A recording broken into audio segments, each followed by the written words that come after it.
বন্ধু বাড়ি এসেছি। বন্ধু দেখো আমাকে এক বাক্স পাথর খেতে দিয়েছে।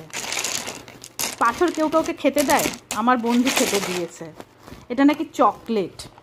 হ্যাঁ, তাই দেখি একটা ট্রাই করে দেখি। বললো খুব শক্ত, পাথরের মতনই শক্ত। তা আমি এখন ওটা ট্রাই করে দেখব খেতে পারি কি না। আমার দাঁতে জোর আছে কিনা জানি না, ট্রাই করে দেখি। না,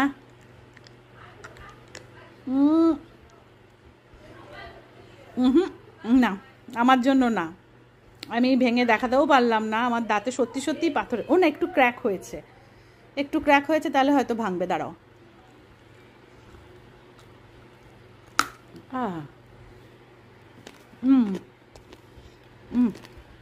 এই দেখো, ভেতরটা পিঙ্ক। বাবুলগাম বাবুলগাম টেস্ট, বেশ ভালো খেতে, বাবুলগামের মতন টেস্ট। তার পাথর, সত্যি সত্যি পাথর না, চকলেটই।